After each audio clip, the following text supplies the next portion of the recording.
Hi all, you're all very welcome to the Soapbox competition final. I'm Jerry Kiley and I'm head of the European Commission representation in Ireland. I'm very pleased to be able to be here today with you at what is an important event organised by the Europe Direct Centres in Ireland. I want in particular to thank the staff of the Local Government Management Agency, which is the host structure in Ireland for the Europe Direct Centres, for organising today's event, and the EDIC Centre managers for organising the other events or the other stages that led to today's event. I've opened this event on a number of occasions and I'm always most impressed by the calibre and enthusiastic participants.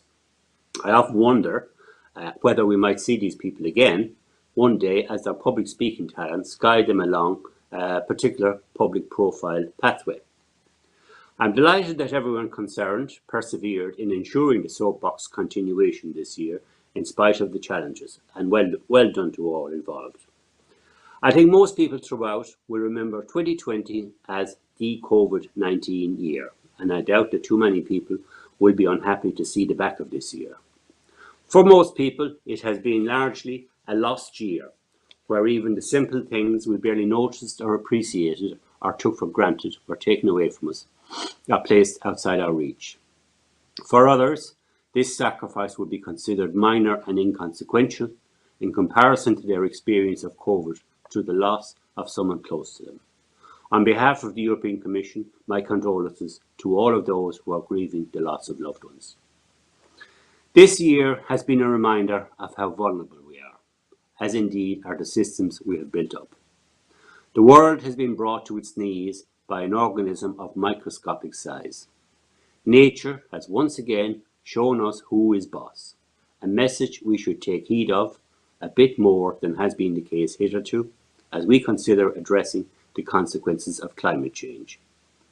The COVID crisis served as a great wake-up call also to how dependent and interdependent we are, from the neighbour next door to the country at the other side of the world. In an EU context, the crisis gave a clear answer to those nationalistic voices who argue that countries would be stronger and better off in some form of independent isolation. It was thanks to the EU that trade kept moving in the 27 member states and beyond globally. It was thanks to the EU that medicines and medical equipment were provided where needed throughout the EU, that economies and economic sectors got a supporting hand through grants and loans, that people got transported home from foreign parts, that people can look forward to the most comprehensive bailout in the history of the EU, where a total of 4 trillion, not billion, where a total of 4 trillion euro will be pumped into the EU economy. That's equivalent to about 25% of EU GDP. This is serious economic firepower, and when we come out at the other side, I hope people will remember that it was by combining our resources and efforts that we came out of this crisis. Irish people will soon have access to a COVID vaccine, no later, in spite of our size, than those in large economically powerful countries around the world. This will happen because the EU has contracted to buy hundreds of millions of vaccine doses from different potentially successful vaccine producers. Were Ireland out there competing for the vaccine on its own, I think it's fair to say that it could be some time before Irish people could get the much needed protection of that vaccine. Certainly, there is much we all crave for from pre-COVID days, and hopefully we'll get back to that soon. However, it should not be business as usual. We must learn lessons from this crisis, or we are destined to repeat it. The approach of pumping money into economies to keep them functioning certainly suggests that lessons have been learned from past experiences in the economic area. However, we have had serious health threats before, such as SARS, Ebola, and others, and it doesn't seem that the world learned anything from those and from their warnings. Closer to home, I believe many were surprised to learn that in practice, the EU has little competence on health matters. Clearly, this is an issue which will have to be discussed in the context of the future of the EU, given the repeated reminders that microbes and diseases don't recognise borders, so joined up thinking and action is more important and urgent than ever before.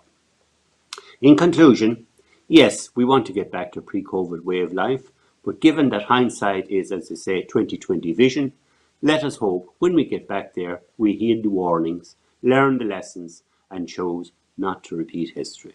It was Einstein who said that it's a sign of lunacy to keep doing the same thing and expect a different result. I think in many instances the world has done the same thing in the face of challenges, basically nothing, and got the same result, disaster. Let us hope that the COVID wake-up call does not turn out to be one more of those instances of messages ignored. I wish you all, if a somewhat unusual soapbox experience, nevertheless an exciting and unique one, and continue to take care out there. Thank you. Thank you, Jerry, and good morning to everyone, and welcome to the national final of the Europe Direct 2020 Soapbox competition. My name is Jonathan Claridge. I'm Head of Communication at the European Commission representation in Ireland, and I'm going to be your chair for this morning. This competition, it always attracts the best and the most entertaining public speakers in Ireland, and as this final, I think, will demonstrate, I think this is true this year more than ever. We have finalists which are drawn from 8 regional events, and the feedback from all those events was that the standard is very high yet again this year. The topic for the speakers this year, it might come as no surprise, but it is COVID related, as Jerry mentioned. The topic is everyone wants to go back to the pre-COVID way of life. So the topic is everyone wants to go back to the pre-COVID way of life. So that's what we're going to be hearing about from our 15 speakers. But before kicking off, I would just like to flag that today's event is a result of a lot of hard work by many people, not only the contestants who have made it to the final, but also all those who competed in the regional heats. It's also the work of Ireland's great 8 Europe Direct centres, which are based in Letterkenny, Sligo, Cloners, Ballinasloe, Portlaoise, Nina, Blanchardstown and Waterford.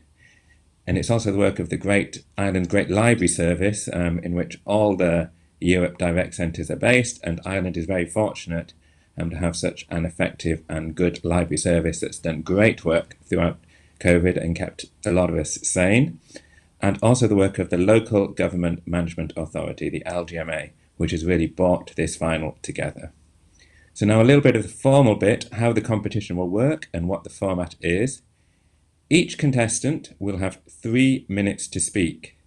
The video that you will see is the same video that they used for the regional events. And the power today, it actually lies with the judges. So I'm just going to introduce briefly the judging panel of 4 people. The chair of the judges is Paula Butler. Paula is the Assistant Chief Executive of the Local Government Management Authority. She's responsible for local government strategy, research and communications too. She leads the Library Development Unit, and she has a particular passion for championing communications in the local government sector. So Paula Butler, the chair of the judges. She is then joined by Poder Maxwell. Poder is a chartered psychologist with the Psychological Society of Ireland. He's a senior psychologist in the HSE, and he studied and qualified in New York. He's worked in the educational system in the USA, and he spent several years working as a child and adolescent psychologist here in Ireland. He's also a regular contributor to the media, to radio and to television. The third judge is Pauline Brennan. Pauline is the County Librarian of Leitrim, a job she took up last year. She's previously worked in the library services in Roscommon, Kildare and Sligo. She's worked in the US at Boston College, and she was librarian at the National Rehabilitation Board, previously known as the National Disability Authority. Paul was instrumental in the setting up of the edict in Tubbercurry. And finally, the final panellist is Geraldine Hines. Geraldine is the project manager with Gaillimh le Gaeilge, the organisation for the promotion of Irish language in business in Galway City. She's in charge of a wide variety of projects in Galway, not least the Business Directory and Irish on the Menus. She's had a wide, very successful career across many organisations in Ireland, including Access Arts and St Patrick's College. So those are the judges, the all-important judges today. Before we actually hear from the competitors, I'm delighted to say that we have short introductions from 3 speakers, and our first speaker is Barbara Nick Ongossa, who is the Assistant Secretary General of the Department of Rural and Community Development. Minister Heather Humphreys had hoped to speak today, but she's been caught up in dull business, so I'm delighted that Barbara has been able to join us. So now it's over to Barbara. Thank you, Jonathan. I'm delighted to have this opportunity to speak to you today at the 10th Annual Europe Direct Information Centre's Soapbox competition final. There are many ways we must find to listen to the voices and opinions of our young people, and these need to be practical and effective. One of the most important ways to do this is to give a strong and powerful voice to the young people themselves. As policymakers, we want to listen to you, and it is best that we hear directly from yourselves. And this competition is a fine example of society finding a way of strengthening the capacity and skills of young people to address others in public. I'm sure it has helped to empower all participants today and at the earlier stages to speak in public in a concise, powerful and effective way. You will need to use that experience and your voice in support of your peers, those who have yet to develop that skill to have their voice heard and reckoned with. I want to acknowledge the European Commission for fostering and supporting this wonderful initiative, and also the Europe Direct Information Centres who have organised the regional events of this competition under these challenging circumstances. There are 8 Europe Direct Information Centres located in public libraries around the country, including 2 dual centres for Irish and English, all doing great work in their communities. They provide a critical link between the European Commission and Irish people, providing individuals and communities in Ireland with an opportunity to access EU information of local and regional relevance, and also providing a means to send feedback to the European Union institutions. The centres are managed by the library authorities and the Libraries Development Unit of the Local Government Management Agency. Without these centres and the Local Government Management Agency's support, this competition would not be possible. So I would like to commend them for the hard work and effort that goes into organising this event every year, and especially this year as the event is being streamed online. I have to also mention our fantastic library service that is at the very centre of our communities and which is so highly valued by all those who use it, either in person or online, especially during this year when it was needed most. Public libraries have been innovating and adapting in many ways over the last number of months, from providing coding classes online to delivering library items to those who are vulnerable or housebound. In fact, our public libraries are more popular than ever.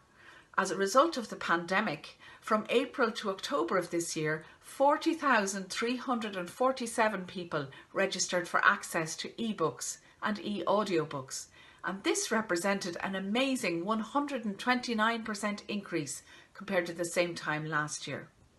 And with very good reason. There are over 48,000 e-books, 33,000 e-audiobooks, 4,000 online magazines and 500 e-learning courses available in your public libraries. The library offers access to the worlds of information, creativity and the imagination.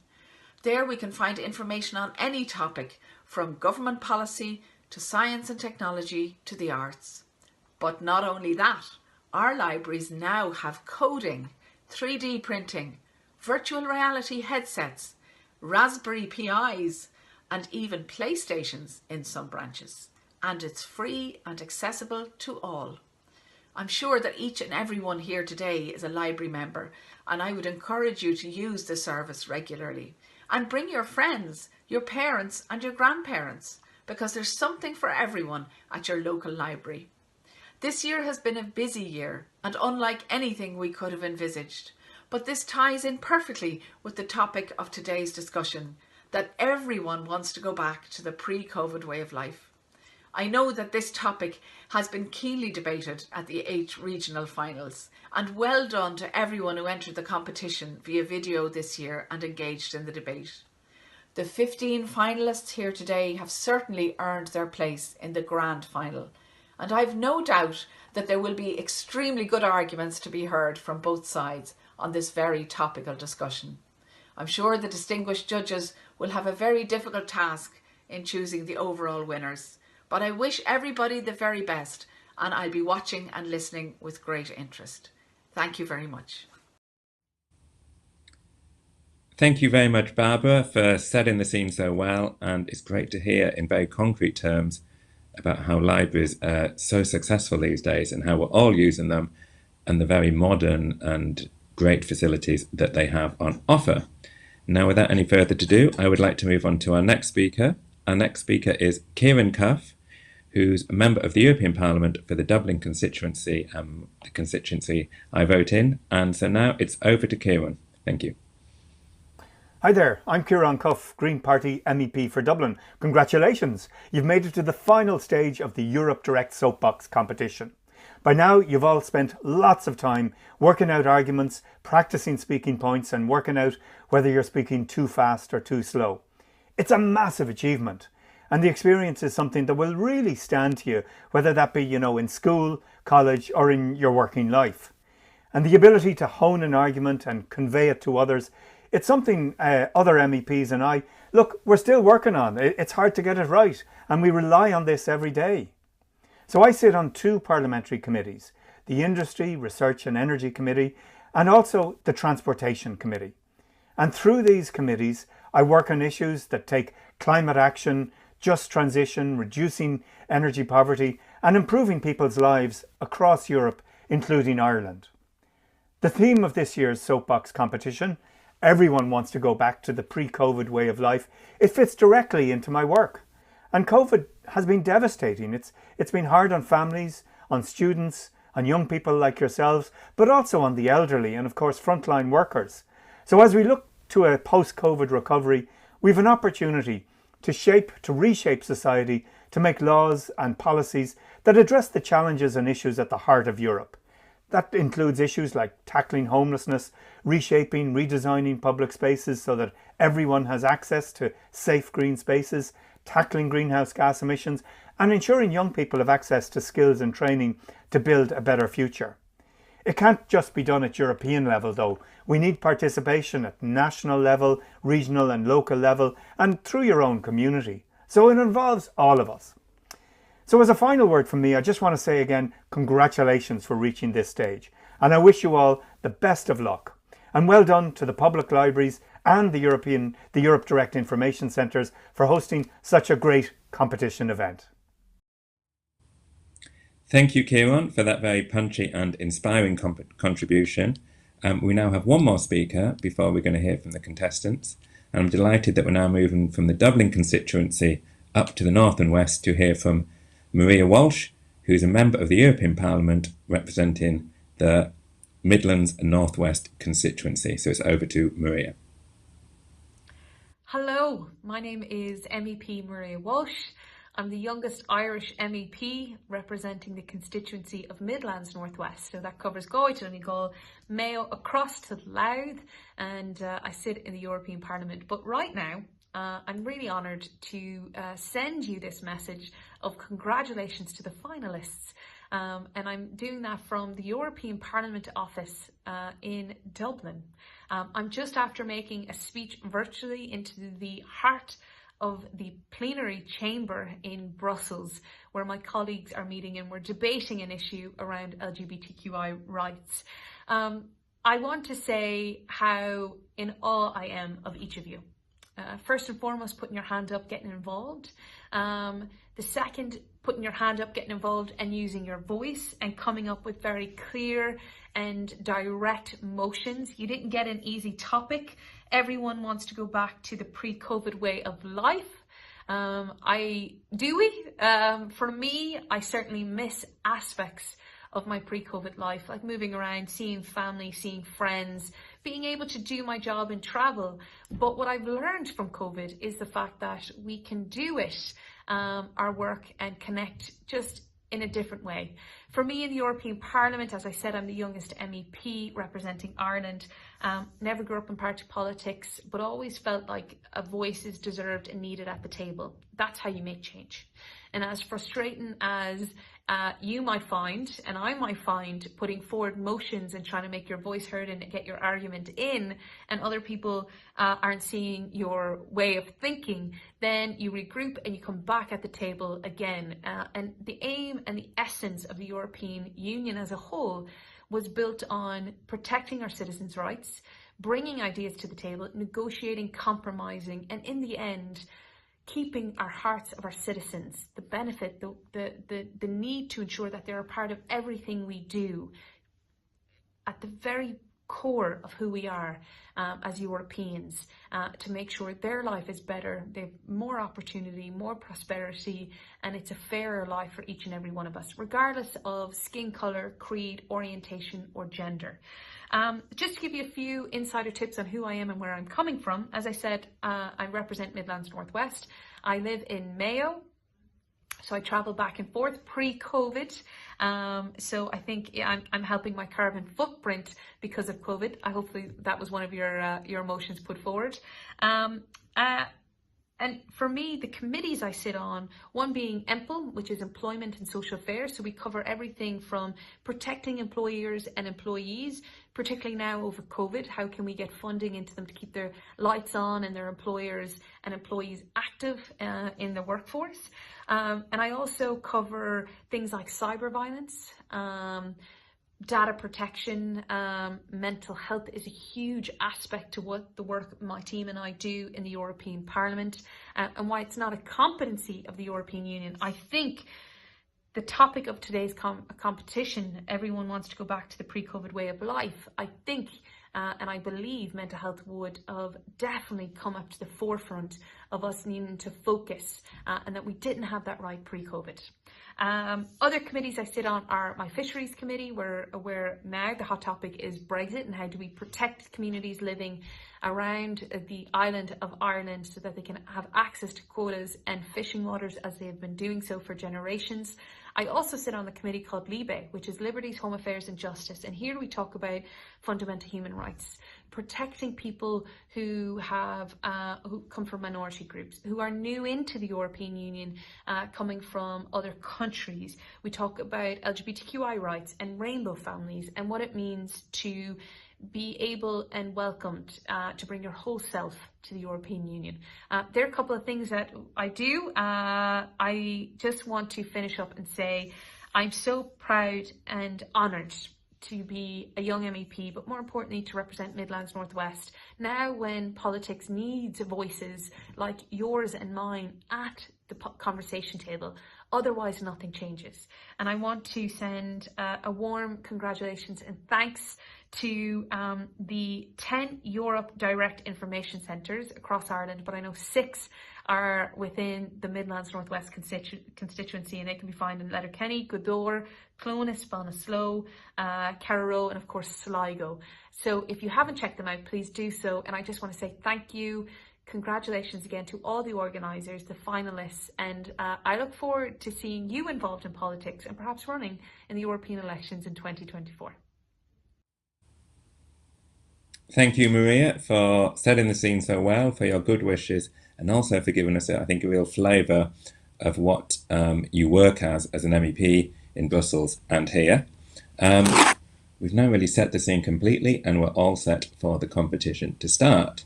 There are 15 contestants in total. 8 are in the 18 and under category, and 7 in the 19 and over category. Everyone is already a winner. All finalists have won their regional heat, and now it's really, we're looking for the champion of champions. And maybe as the competition goes on, see if you can pick the winners and the runners-up. We're going to start with the 18 and under category, and I will introduce each contestant in turn. So up first, we have Orla Devlin from Sligo Edic. Orla is a transition year student on the Green Council in the Ursuline College Sligo, and she has a passion for music and sports. Over to Ola. Hello. Everyone wants to go back to the pre-COVID way of life. Should I agree or disagree? Of course, I would have loved more than one friend over for my sweet 16th birthday party, but was lockdown all bad? Let's refresh our minds. Pre-COVID-19. Everything is grand. Sure, there's a touch of global warming, growing waste mountain, 5,000 people die every day as a result of drinking unclean water. But let's not talk about that right now. It's too depressing. It's tomorrow's problem. Let's just shop till we drop and have fun in the sun.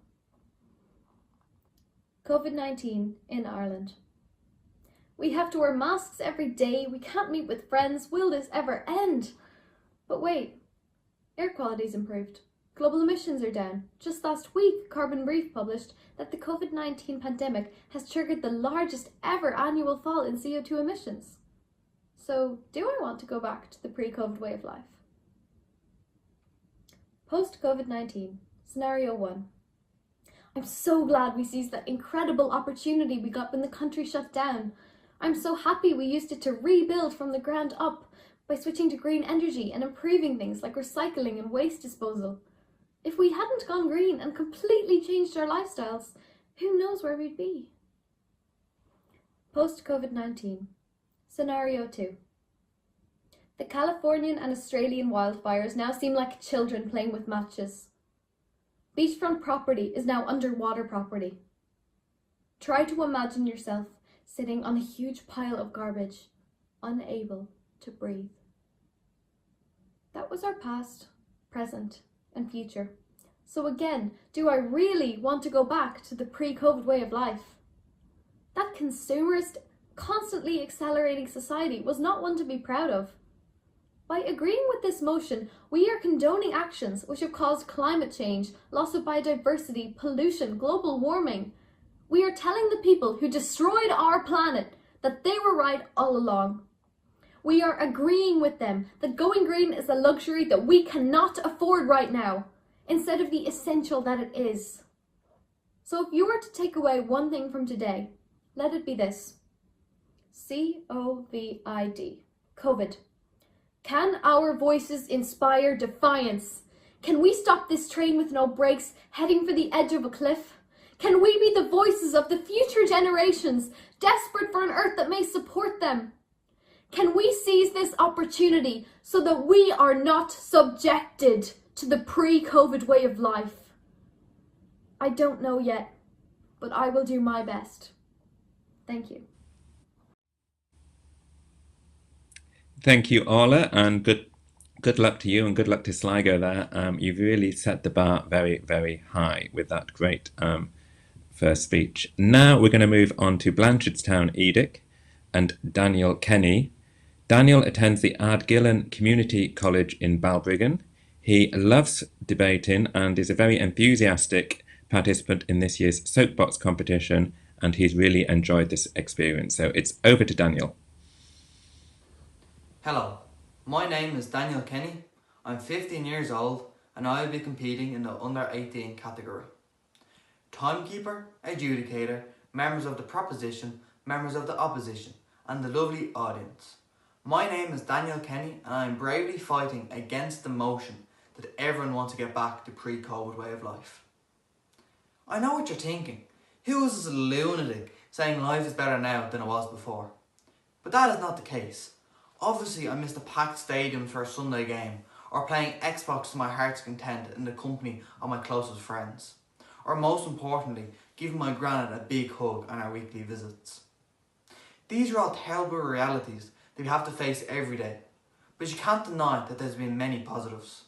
So I say leave the past in the past and build on a new, better future where we are kinder, more thoughtful and more appreciative of the things we have in life. I recognise the extreme stress and anxiety that people have had during COVID. Mental health has been the topic of a lot more conversations around the dinner table, as well as social media and TV. This surely is a good thing. People no longer need to suffer in silence, and it is now socially acceptable to express our emotions to one another and ask for help. I feel this wouldn't have happened to such an extent in pre-COVID times, and should be carried on post-COVID times. People have also been able to take time for themselves during this period. Self-reflection and improvement has occurred for many people who are often too busy to spend time looking after themselves. I myself was often caught up in my studies, letting my passions often slide in exchange for extra study time. When this junior cert was cancelled, the world was my oyster, and I finally started working on a goal I had only merely dreamt of: playing the guitar. Others have taken up fitness channels like PE with Joe, reaching nearly 10 million views and achieving a world record. People have started meditating, and some have used their time to finally set up a side hustle that they had always imagined being a reality. This could never occur if we're still running around like headless chickens, obsessed with our jobs and money, never taking care of the most important things: ourselves. Our environment has also seen a positive improvement due to coronavirus restrictions. As many of our parents and guardians are working from home and leaving their cars in the driveway, studies show that water and air pollution has decreased by nearly 25% globally. Many people have flocked to the scenic areas around their homes in order to get some fresh air. The appreciation for Ireland's natural beauty has raised awareness for the keepsake of our natural environment for future generations. My hope is that one day, when COVID is just a memory, we look around and see a kinder, more thoughtful society, one very different to the one we lived in pre-COVID. Thank you very much for listening. Slán. Thank you very much, Daniel. Another great speech, and you're from my local Europe Direct Centre in Blanchardstown. Now it's Michaela Grace Ginty from the Nina Europe Direct Centre. Michaela is from Care in County Tipperary. She's a Leaving Cert student in the Ursuline Secondary College. She enjoys public speaking and school activities, and she's a budding journalist, having written a column in the Tipperary Star about teenage experiences of COVID. So now, Michaela, over to you. Adjudicators, timekeepers and members of the floor. Living with COVID has been deadly, drastic and draconian. The figures in all spheres of life are daunting. Mentally, socially, emotionally, the toll is tremendous. The litany of sorrows is staggering. But my objective here tonight is to convince you that life after COVID will be better, not worse. As the master of a poet Derek Mann put it, everything is going to be alright. Undoubtedly, COVID-19 paralysed us, but science, prayer and kindness came to our aid. The advancement and unity of scientific development since the COVID-19 pandemic have been spectacular. While political leaders have locked borders, scientists have been shattering them, creating a global collaboration unlike any other in history. Now medical advancement is bound to follow in its wake. But what of society? If one examines the long-term social results, they are profound. Globally, people have become more caring, especially to those in need. Working at home has become incredibly popular. It reduces commute times, cuts down childcare costs, decreases high population density and creates a better standard of living. We as a society have a new appreciation for our essential workers, not just our superb healthcare staff, but our shopkeepers, shelf stockers, lorry drivers, cleaners, postmen. We have realised, our society, the colossal need for these unskilled workers. Politically, our world is ever changing. The coarsening of public discourse, which has become a feature of the last few years, the strongman antics of some of our world-elected leaders, the contemptuous disregard for the poor and ill-disposed have all been exposed by COVID. This borderless disease has taught us the importance of collaboration between the North and South of our country. Economically, it's been tough, but there are so many positive trends. People are buying local when they can. Small businesses are diversifying using e-commerce. People who usually holiday abroad are staying put for their staycation. With less people living in cities, the extraordinarily high rent prices will decrease substantially. The quality of our life really matters now that life itself has been endangered. Thank you, Michaela. And I love the line of poetry that you slipped in there. And now we're moving on to Portlaoise Europe Direct Centre and Ciara Brennan. Ciara is 18 years old and a 6th year student at the Hayward Community College in Ballinakil, County Laois. So Ciara, over to you. Hello, my name is Ciara and I'm here today to speak in agreement with the motion everyone wants to go back to the pre-COVID way of life. I'm sure you'd agree there is a general feeling of fed-upness surrounding the virus now, and the novelty of time out has well and truly worn off. COVID-19 has infiltrated every aspect of our lives and has changed the way we behave immeasurably. If we were to think back to almost a year ago, when news slowly broke of this mysterious new virus, who could have predicted that it would bring the world to a standstill to the extent that it has? COVID-19 has taken away everything we were accustomed to. As humans, we're not designed to be so distant. We're social animals and we need that human interaction to thrive. Before the virus, our lives were busy and our days were well mapped out. COVID-19 pressed the pause button on all of this. It cancelled concerts, birthdays and graduations, forcing them to be celebrated online, if at all. Suddenly, there was nothing to look forward to. We exhausted every hobby, read every book on our shelves, and baked too many loaves of banana bread to mention. But we cannot afford to over-romanticise our time in lockdown. We need to acknowledge the suffering it caused for so many. According to a survey by St Patrick's Mental Health Services, over 1/4 of Irish people reported that they or a family member experienced mental health difficulties for the first time during the COVID-19 pandemic. This is a scary figure, yet hardly surprising when we consider how isolating lockdown really was. As a result of the restrictions, the most vulnerable people in our society were completely cut off. Those being the elderly, those living alone, and those in abusive or impoverished households. It was imperative, after the national lockdown in March, that we got back to some form of normality, so that these much-needed services could resume. That was the first time around. Now, after having a brief taste of freedom, we once again find ourselves back in lockdown. There is something different in the air this time, however. The feeling of we're all in this together seems to have dwindled, and now we're just frustrated and missing pre-COVID life.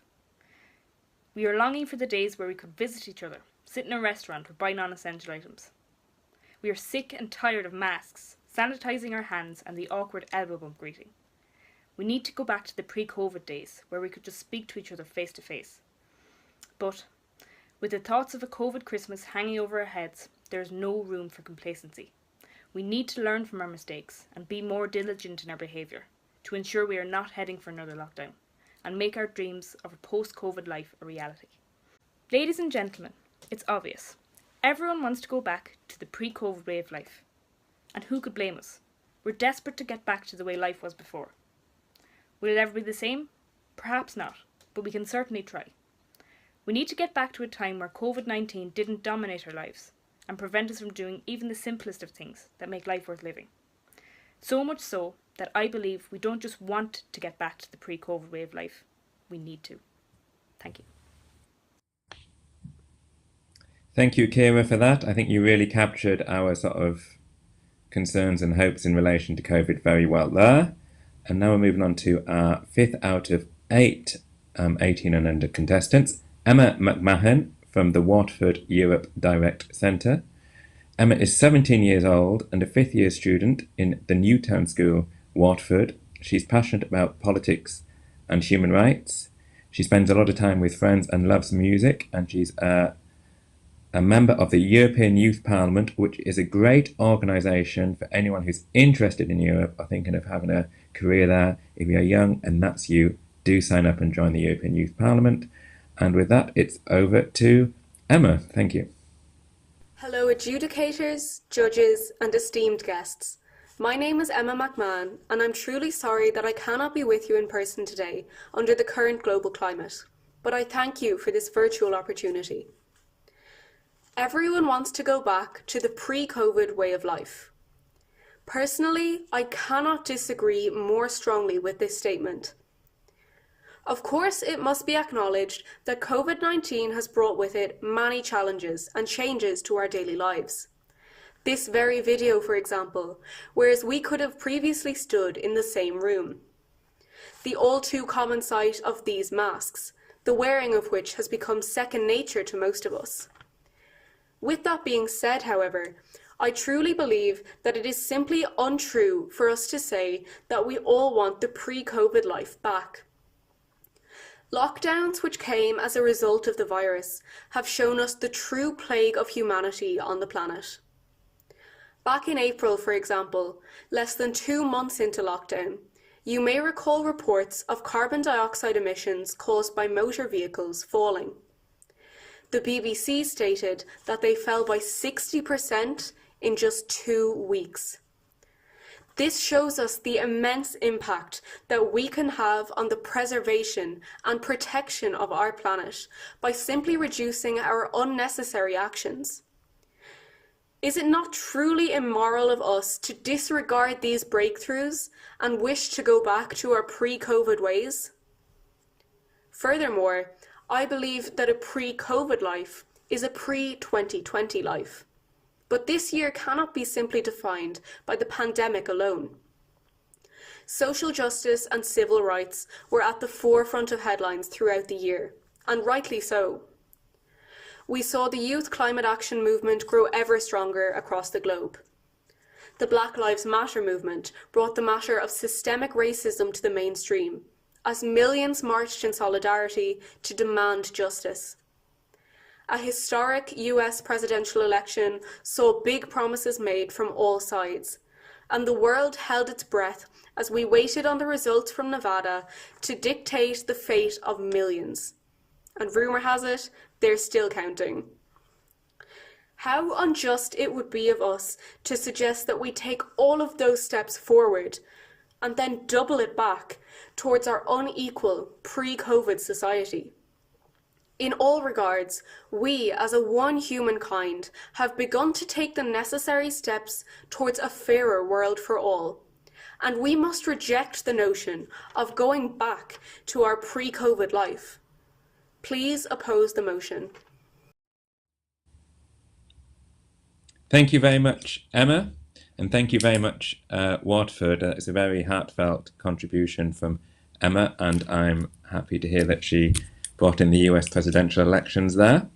Our sixth contestant now is Tara Toy from Letterkenny Europe Direct Centre.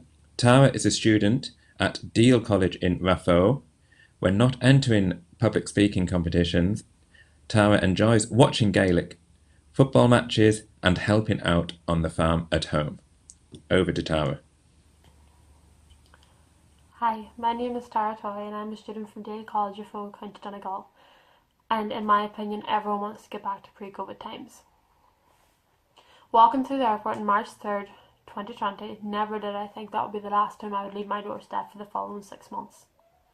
I was on my way home from a youth event in Germany with my sister and our friend, and we were sprinting through the airport trying to catch my bus back to Donegal. I remember spotting these two people in one of the airport shops wearing masks, and it sort of made me laugh. I was like, why are they being so overdramatic? At this time, I knew of coronavirus. I knew it was there, but that was the thing. I knew it was there, but what I didn't know is that it was going to be here very soon too. Now walking out the door for school, it's all my phone, water, money. Forgot my mask, running back inside for it, you know? For the first few weeks of lockdown, for me, it was fine. I didn't really notice much different. I kept myself busy. I was working at the house, just working around on the farm, helping out any way I could. But I live in a house in a family of 10 where I am the middle child. It didn't take long for tensions to start to rise. Everyone bickering about the silliest of things. I knew coronavirus was serious, but not to the extent when a friend of mine got tested positive near the end of May. She was left in very bad condition. She was struggling to breathe for days. That really opened my eyes to how serious it actually was and the damage that it could do. And having the mentality that you will be okay if you get the virus, that's no way to think.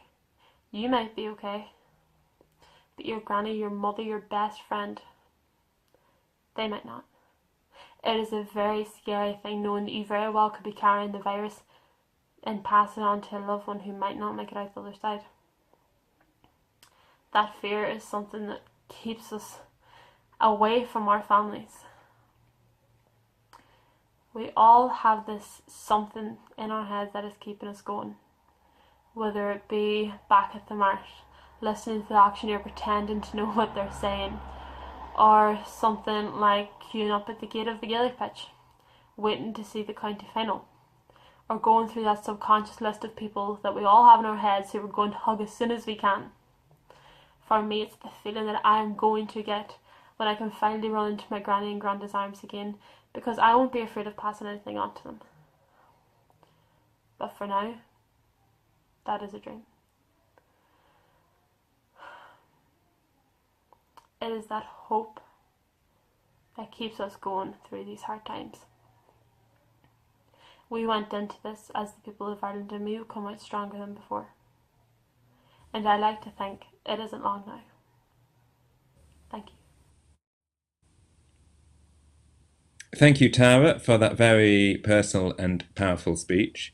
And now we're moving on to our penultimate contestant in the 18 and under category. It's Kate Ní Lidón. Kate is a 15-year-old student in her third year in Scoil Comsaíocht Ciarán in Carrow, County Galway. This is her second year competing in the Europe Direct Soapbox competition, and I remember her from last year. She loves travelling, music, and has a keen interest in local, national, and global issues. So over to Kate. Kate Ní Lidón, Ish Cúmtéag Scoil Comsaíocht Ciarán. Aflíú Uiste, Chonig Oshi, Mach in Vicul, Ban Vidal, Níl Chinor, ag Teachla Shrove Capagán, I Gléasca a Glóga Síoda. Chorshi Oshi Fiabriocht, Fidele, Chuig Tír na Nóg. A náit a mí tena Hawra Glóni, na neart Fiama, agus mid. Nuair a bhreanan duine siar, a buíomhní ránithe, bíonn an saoir céimar agus daoine son. Ní arna Oshin Sivnis. Fi cá aige in níon tansil, agus hastaway Philip Irash. A loch déisachta, Tom down Kusiloshi, a gerhol Irash of tansil. Unseal Riv COVID. Ta arguibni Kusir Buska Shopins of Farsco. Thomas a gerhol Irash, ignoring Maha, nurdi Zassel, no Dini Zassel. Horirash ignahimachti sports agus spree. Na himachtaí cultúra agus cordis, choileadáis ag an taiste, ní chá na 5 km ach thar lear. Ach, mo argon sná, nach ran síl rih COVID chohiantach agus atá, ins na buíomhní. In éidir, bhí 9,900 agus 7 gan zídzum sa mórta. Tá 8 milliún tefi fud down. Bhí 5 sean rih COVID agus bé sean na dhé. Magan lad a réin run down $1 sa ló. Bhí 5 sean rih COVID agus bé sean na dhé. Céir é man na Black Lives Matter. Is pandín cinneochas freisin. Arhuiirde agus bhreatamát, feibhna áir lenne. Bhí na feibhna sean rih COVID agus bé seán na dhé. Deir clíseach an lé Leo Varadkar nach na superheroes a bháin a gahan COVID. Nuair a din Oshi Adash go dtíon seansíl, ní rá an seansíl chohiantach agus a rá ins na buíomhní. Níl superheroes a ganásíl. Sun síl réadú, sun síl an lé inniu. A loch déiseachta cínte fúla an tampa caite. Ach, ná té siar go dtí an tansíl sin díist. Ná a himmelwein ach síl nefit agus PPE, Houlihan, Glenn agus Fauci, endemic, epidemic, pandemic. Na rátaí ár agus na rátaí báis, sáid só nó cuaig. A loch déiseachta cínte támuid fád a gceir deide lis síl COVID.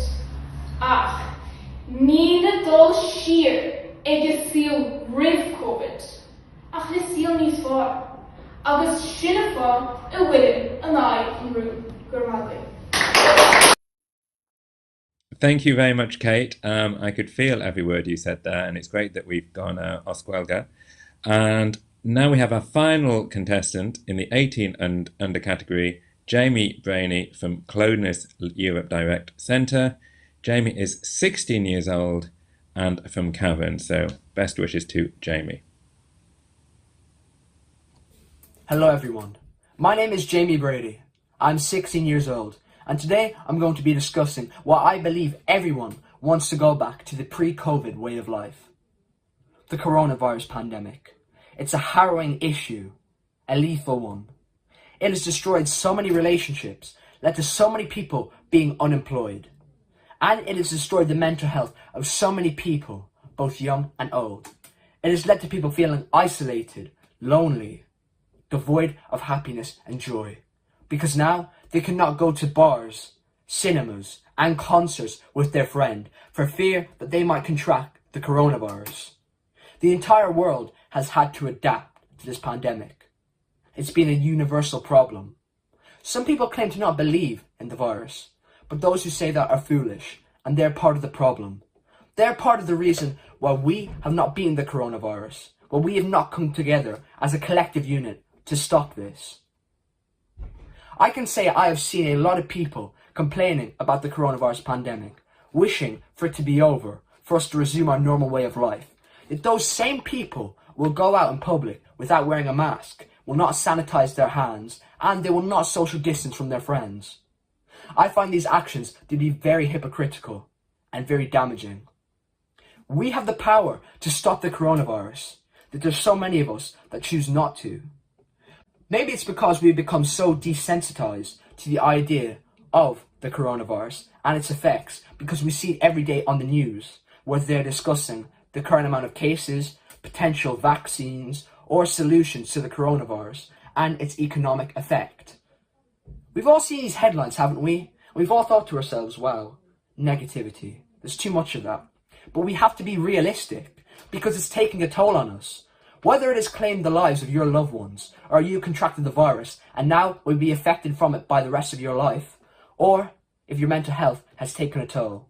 Because a survey from DCU School of Psychology has revealed that people aged 18 to 29 have greater mental health issues compared to those aged 50 and above. This has led to loneliness, less tolerance of uncertainty, and less control over anxiety. These are the effects of the pandemic. For us to go back to a pre-COVID way of life where we have freedom, happiness, financial stability, and peace of mind, we need to come together as a collective unit to stop the coronavirus and its spread. We have the power to end this harrowing issue, yet we are not taking action. Everyone wants to go back to the pre-COVID way of life, but everyone needs to work together in order to do so. Thank you for listening. I have been Jamie Brady. Thank you. Thank you, Jamie, for that very strong and clear presentation. That wraps up the 18 and under category, and I'm sure you will agree with me that the standard has been incredibly high. We've heard a very different variety of approaches in terms of how people communicate, but it's really hard to know who will win. So I wouldn't want to be one of the judges on this. And when we do get the results, I wonder if you can pick who the winner will be, but it is incredibly close, I think. And so I would like to wish all of the 8 contestants the very best because they have all done a great job. So now we're at the halfway stage in the competition, and we're going to move on to that 19 and over category. And our first contestant in the 19 and over category, we can see all the 7 contestants there. It's Una Quinn from the Europe Direct Centre in Letterkenny. Una is a postgraduate research student at the Letterkenny Institute of Technology, and she's a past pupil at the Karen Murphy School of Speech, Drama and Communication. So good luck to Una. Hello everyone, my name is Una Quinn and I'm here today in front of you all virtually as part of my entry into the Europe Direct 2020 public speaking competition. Today I'm going to argue against the motion, everybody wants to go back to a pre-COVID way of life. Now, although I'm arguing against the motion, I have to admit, I kind of agree with it. Right now, I would love to go back to pre-COVID Ireland, to land right back in a time full of familiarities and fond memories. But hear me out.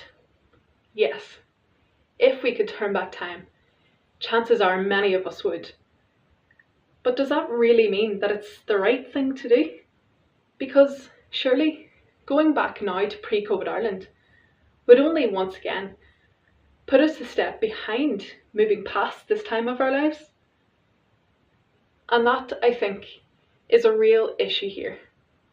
That we as a society cannot see beyond this stage of our lives. So instead, we are fixated on this time and how we just can't seem to move past it. Which is no surprise, really, when our commutes, our workday, our social lives, our family time, and our free time is happening under the same roof. And for some of us, I'm sure, within the same room. In this very way, COVID has taken over our day-to-day lives in the blink of an eye. But it also feels like we've been this way for an eternity. So what are we supposed to do in this seemingly timeless state? Well, I feel that we have been given a chance to slow down and reevaluate. Instead of constantly feeling the need to go quicker and quicker to catch up with time. Instead, we now have a chance to learn about things like our work-life balance. Are we working to live, or are we living to work? Like our well-being, something hugely important to us now. But where was our well-being before? And our potential, the capacity of our society to adapt and function in any situation. So with this in mind, instead of a pre-COVID Ireland, I now present to you the possibility of a post-COVID Ireland, where we can remember and reclaim the best parts of our old normal, alongside the best and most efficient parts of this new normal. And that, to me, is much more inspiring than yearning for a time gone by. Because while we can fight COVID, we can't fight time. Thank you. Thank you, Una, for getting us off to a flying start in the 19 and over category. We're now moving on to our second contestant, Jen Harris, who's representing Watford Europe Direct Centre. Jen started the fabulous Watford Sustainable Living Initiative in 2019 that works to raise awareness of the UN Sustainable Development Goals and also to build solidarity within communities, something which Watford has a long reputation for doing. She also started the Plastic Free Watford campaign, and she lives in Watford, and understandably, she believes it to be one of the most beautiful places on the planet. So over to Jen. Hi, my name is Jen Harris, and I'll be speaking in the over 19 category, in case you were wondering.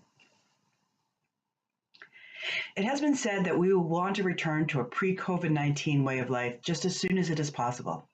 On the one hand, yes, of course, everyone wants to go back, to undo the deaths, the pain, the disruption, the boredom. But once we have grieved and once we have healed, people will not want to go back to our pre-COVID lives because we are in the midst of a seismic shift in the way we see ourselves, the way we interact with our planet, and the way we spend our time. We are going to start smelling the roses. We are going to slow down. We are going to commute less. We are going to breathe more. We are going to smell more roses. The workplace accommodations that we have made are not and should not be temporary. Why would someone drive to Dublin for a meeting that can be zoomed into, saving money, carbon, and time? Why would teachers return to copying pages for students when they could post them online for students to access at their convenience, saving trees, electricity, and time? Walter Charles Hagen, that great golfer that many have not heard of, third only behind Nicklaus and Tiger, crystallized the best of golf when he said, "Don't worry, don't hurry. You're only here for a short visit. So don't forget to stop and smell the roses." It's about the time.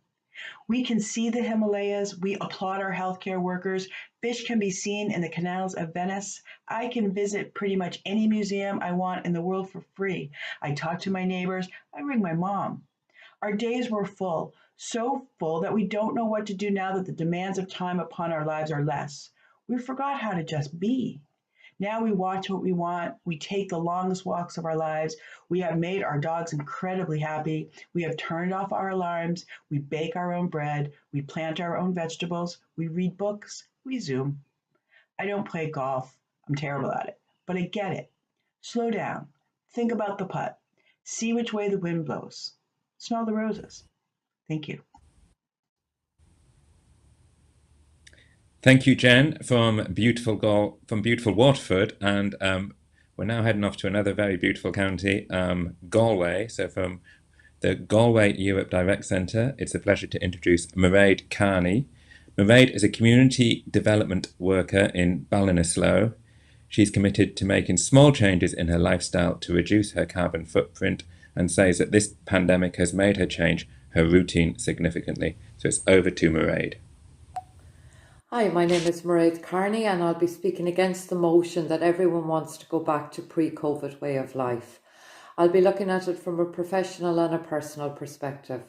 Professionally, COVID-19 has introduced and normalised remote working for my business in community development. There's been a reduction in my commute to work, which has had a significant impact on our carbon footprint individually and as a nation. I am better able to time manage myself with a reduction of 15 hours a week in travel. It has made my work more effective and me more effective. It has introduced innovation in the way I work by the use of digital platforms, and I believe this has happened across all industry in Ireland. It has enhanced the way I work with colleagues and partners, creating more opportunities for collaborative work through digital platforms, making the time management again more effective. It has increased my opportunities for training and reskilling by allowing me access to accredited programs both locally, nationally and internationally, which has an impact on the business I work in and the methods that I use. On a personal level, I now value the benefits of living in a rural community with unlimited accesses to recreational walks and supports, where I can live freely within a pandemic that is happening right now. It has supported more positive relationships with my family, where I realise now that my health is my wealth and that my family is very, very important. It has made me more self-reflective, and I believe this is across the nation, into our consumerism and our need to buy and purchase and go on holidays. We now value our own country and the tourism industry in our own country, and the place that we live in is absolutely beautiful. I'm more aware as well of my own health and well-being and the need to maintain my mental health and that of my family and my community. And I think that has been seen throughout the whole nation with regard to COVID. COVID-19 has changed the way we live and changed the way we work and changed the way we interact. It has created an environment where we're all working together and living together through one of the most difficult periods of my life anyway. I believe we shouldn't return to pre-COVID way of life. I believe we should embrace this new way of existence, looking at us as individuals and how we impact on our environment and how we impact on our community and the benefits that we do bring to our community. I think it is an opportunity for us to look into the next millennium into ways of working and living that have the least limited impact on our environment, while maintaining our health and well-being in a positive way. I believe we should not return to pre-COVID ways of life. Thank you.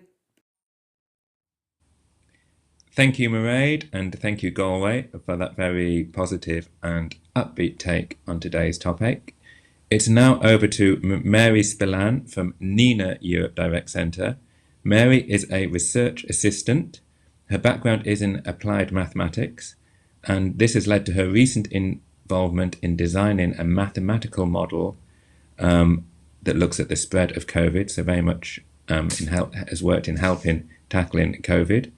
She feels very passionately about today's subject, and with both of her parents heavily involved in the Toastmasters Association, it's no surprise that maybe she's taken to public speaking and wants to give her all to today's topic. So it's over to Mary.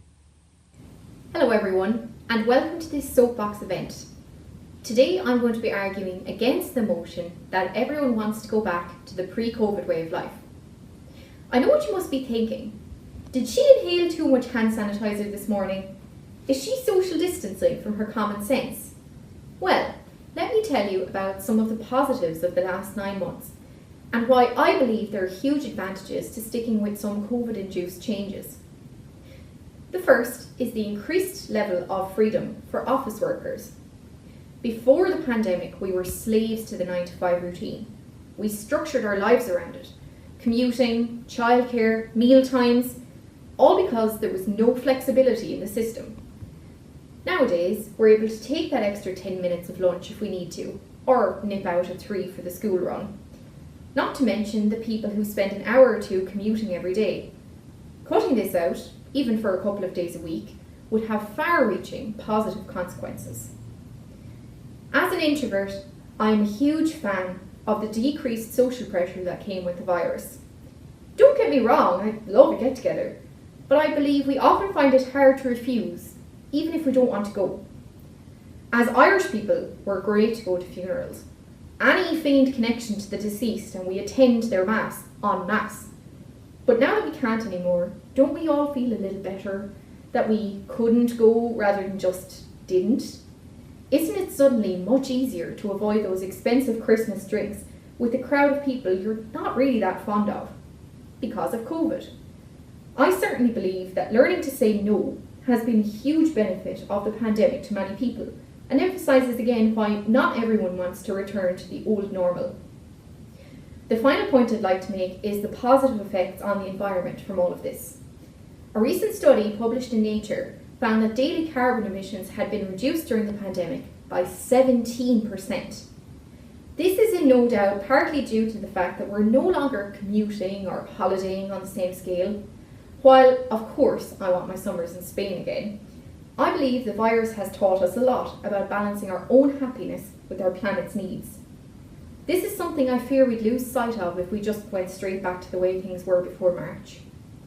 In conclusion, I strongly believe that not everyone wants to go back to the way things were pre-COVID. We're now adopting a more flexible and realistic work pattern. We face less pressure from society as we've learned to say no. And of course, our climate has benefited hugely from our reduced mobility. I think it's important to make the distinction here that not the pre-COVID way of life does not mean the COVID way of life. I believe in freedom, but I am certain that these are valuable changes we want to take forward. Thank you. Thank you, Mary, for that very powerful and balanced presentation.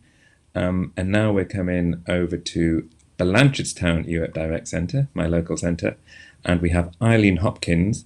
Eileen is a psychotherapist, a life, career and public speaking coach and certified trainer, and she's been a member of Toastmasters International for the last 3 years. So over to Eileen. Flattening the curve, social distancing, self-isolation, terms we have all become so familiar with over the last 9 months. While many among us want to go back to the pre-COVID way of life, the words of Paolo Coelho seem fitting here, that if we are brave enough to say goodbye, life will reward us with a new hello.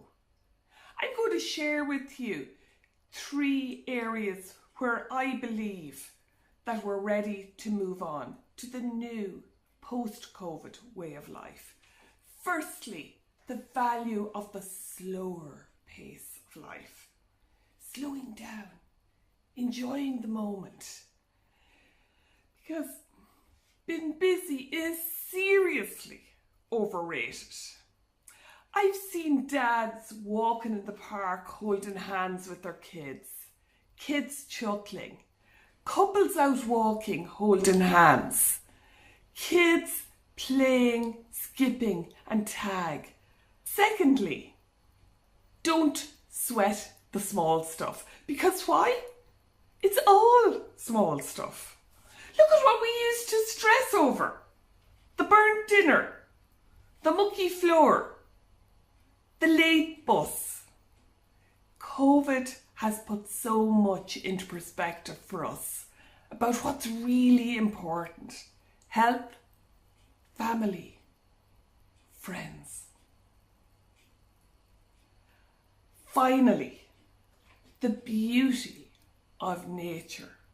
Someone commented to me early on in the first lockdown and they said, gosh, the birds are really singing today. And I thought, the birds birds are always singing, but when do we stop and listen? There's so much beauty in nature.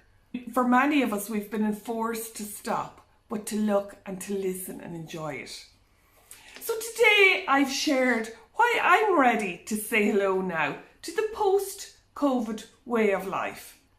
Instead of flattening the curve, increasing our time to pause, smile and say hello. Instead of social distancing, to become more neighbourly and look at new ways to connect. Instead of self-isolation, self-discovery. Post-COVID way of life? Look out, 'cause here I come. And I can't wait. Thank you very much, Eileen, for that very thought-provoking and entertaining presentation. We're now moving on to our penultimate contestant in the whole competition. This is Paul Fitzpatrick from the Europe Direct Centre in Clonus. Paul is originally from County Cavan, but he's now living in Monaghan. He studied in UCD and subsequently in UCC in the areas of law and political sciences, respectively. He works in the legal industry, and in his spare time, he keeps very much up to date with current affairs. He enjoys reading on global issues, history, and politics. So now, Paul. Esteemed judges, you have heard it said that a coronavirus vaccine may prove to be the elusive silver bullet we are searching for to deliver humanity from the grips of despair caused by the pandemic. We are bombarded with ubiquitous messages of hope that the inevitable triumph of science will liberate humanity from the chains of bondage that COVID-19 has wrapped so tightly around our freedoms.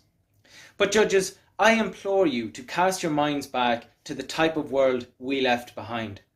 A world that hovered perilously close to environmental catastrophe, driven by an insatiable appetite for profits in a world of ever-dwindling resources. A world where the increased mechanisation of labour threatened even those industries once thought safe from advances in technology. A world where the intrinsic worth of the individual was reduced to the crude terms of producer or consumer.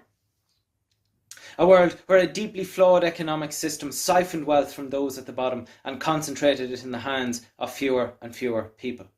And so, judges, as we face a post-COVID-19 world, I ask you earnestly, is this something we really wish to return to? The facts are telling. Research shows that just 11% of those who worked in offices prior to the pandemic wish to return there on a full-time basis.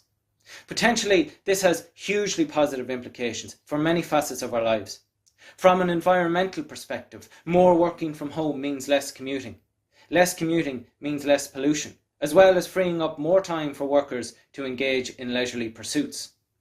Furthermore, the abolition of the commute means reduced mental stress, consequently freeing up resources in health services constantly facing strain. Undoubtedly, this pandemic has had its most significant impact in how we interact with healthcare systems.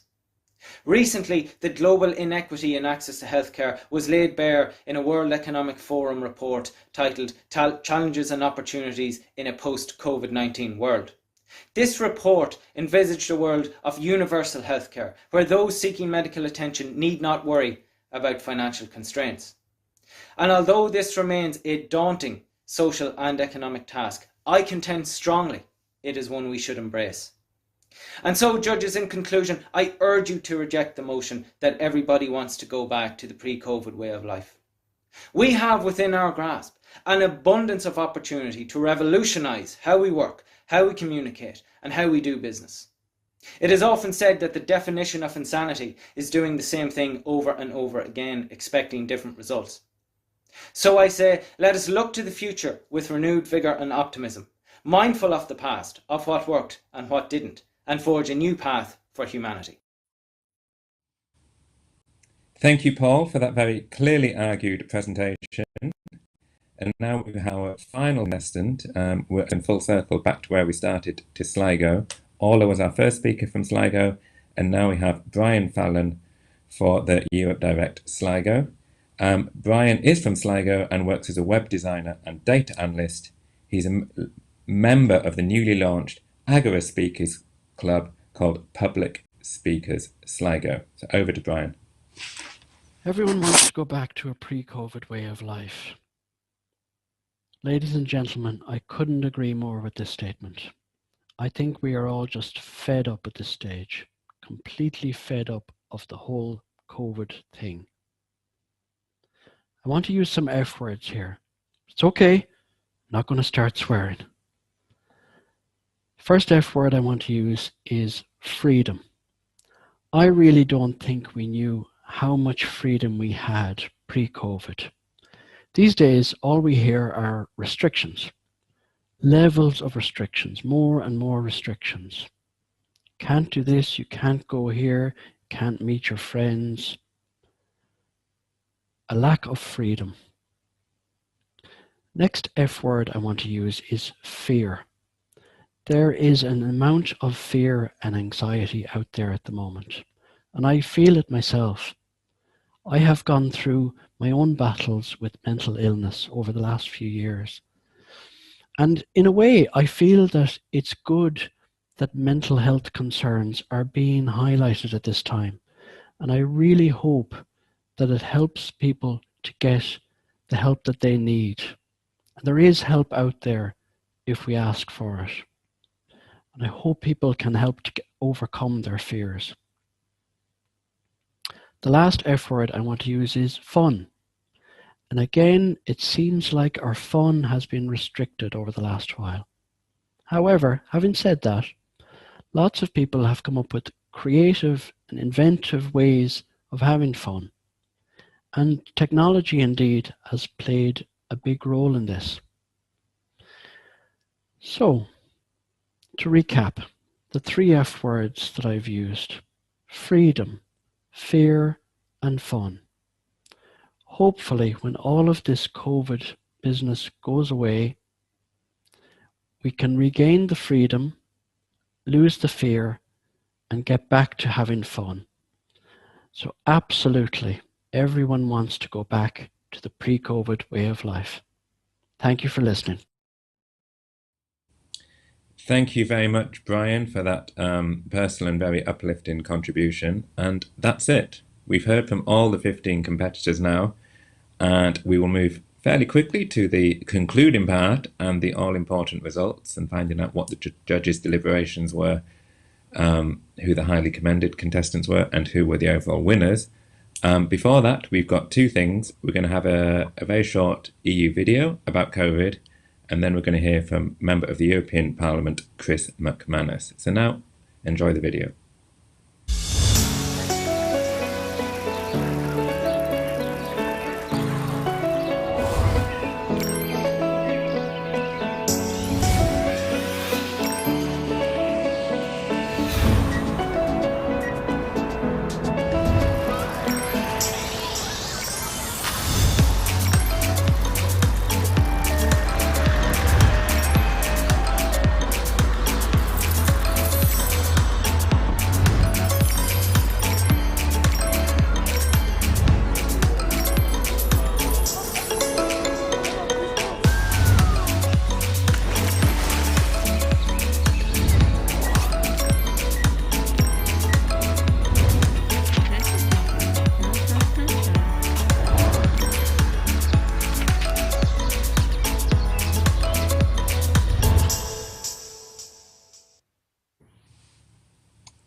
And now we have a short contribution from Chris McManus, who is a member of the European Parliament for the Midlands North West constituency. Hello everyone, my name is Chris McManus. I'm your Sinn Féin MEP in the Midlands North West constituency. The title of this year's Soapbox is Everyone Wants to Go Back to the Pre-COVID Way of Life. My question to you is, do we really want to go back? The pre-COVID way may have been what we were used to and grew comfortable with, but we have to recognise that that way of life contributed to the climate chaos that grips our planet and all of our lives. In December last year, the European Commission launched its Green Deal strategy. This was an important first step that highlighted the need to ensure real and meaningful action is taken towards tackling the climate crisis. We need to work together to deliver a just transition in order to save our planet. The pre-COVID way of life was simply not sustainable, leaving too many of our citizens behind. We need to focus on a post-COVID way of life. We need to focus on a new future. In many ways, life has been paused by this pandemic. It's given us all a chance to re-evaluate how we do things. In my opinion, this is a once-in-a-lifetime chance to reshape our society. And whilst there are very uncertain times we are living through, 2020 has been a year we will never forget. We must be very certain of one thing though. As a society, we must learn from this crisis. We must learn that when we work together, show solidarity with each other, and place the resources of the state for the common good, we have the ability to forge a better society. The current crisis has required our government to implement many temporary emergency policies, such as a single-tier healthcare system, where patients receive care based on need, not wealth, where people can no longer be evicted into homelessness, where rent freezes are all of a sudden constitutional, where the state has a substantial role in funding childcare and social protection benefits have been increased. Like the Green Deal, these policies must become permanent if we are to have a better future. This pandemic has also highlighted the reality of the British border across Ireland. Since COVID took hold, we've seen two different sets of advice from our media, two different health systems, two different lockdowns, all on an island of less than 7 million people. Coronavirus has exposed the damaging nature of partition. Ignoring the border is no longer tenable. Unity is needed now more than ever. Irish society is seeking change.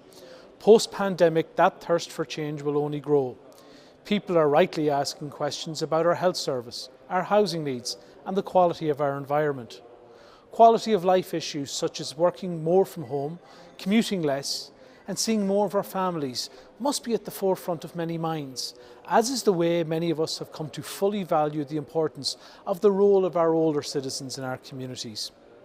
So in my opinion, this is a once-in-a-lifetime chance to start over, and we must grasp it if we don't want to return to the pre-COVID days of an unequal society. Finally, I'd like to congratulate all the participants for making it this far, and I wish you the very best of luck today.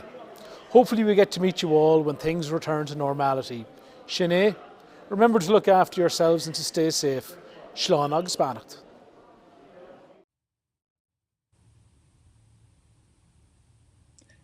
Thank you, Chris. And now we are almost there. We are about to find out who the winners are. So it's my great pleasure to introduce the chair of the judging panel, Paula Butler. She will give an overview of the judges' deliberations and announce the highly commended contestants. Paula, over to you. Thank you, Jonathan. My name is Paula Butler and I'm the Assistant Chief Executive in the Local Government Management Agency, and I have responsibility for local government strategy, research and communication, which also includes responsibility for the Library Development Unit. I am absolutely thrilled to be the chair of this judges panel for the second year in a row for such a fantastic event. The Europe Direct National Soapbox Final is always a highlight of the year for myself and my colleagues working in the library development team. This year was obviously a much more challenging event to organise, and I am delighted that the event was still able to go ahead in this virtual format. So I want to especially thank my colleague Ruth Montague and the rest of the library development team for making it happen in this new format. The calibre of contestants in this year's final was yet again very high. The passion and excellence in presentation skills that was demonstrated across both categories was extremely inspiring. The level of preparation and research that went into your entries was evident, and I have to say, you all made the job of the judges very challenging, so well done to you all. So I want to take the opportunity to share with you the criteria that we used as judges in coming to a decision on the winners. As you know, there are two categories of contestants for the national final, 18 and under and 19 and over. Each contestant was assessed on the basis of 4 criteria. First criteria on content and evidence of preparation, including knowledge of the subject. Secondly was the presentation and delivery, including adherence to time limit. The third criteria was structure and clarity. And the final criteria was overall effectiveness and impact of presentation based on the level of conviction, personal application, enthusiasm, or other strength of feeling which is suggested by the Soapbox format. Each criterion was given equal weight and each contestant was marked out of 25 for each criterion. The total assessment was therefore combined to a maximum score of 100. We selected 2 winners, one from each category, and 1 highly commended runner-up from each category. Whilst the scoring was very tight in both categories, I am delighted to say that the judges chose the winners by unanimous decision. So without further ado, I would like to announce the candidates who received the highly commended runner-up position. In the 18 and under category, the highly commended runner-up is Kate Needham. Congratulations, Kate. In the 19 and over category, the highly commended runner-up is Paul Fitzpatrick. Well done, Paul. So well done to both of you, and thanks to all the contestants here today in the final. Thanks, Jonathan. Thank you, Paula, and big time congratulations too to Kate and Paul. They did a great job, and I think you did a great job as chair of the judge and with your fellow judges in making some very tough decisions, and I definitely would not want to be in your shoes. Now we have reached the final moment, the big moment, and we're about to reveal the overall winners in each category. To do this, I'm delighted to introduce Jerry Kiley, Head of the European Commission Representation in Ireland. So over to you, Jerry.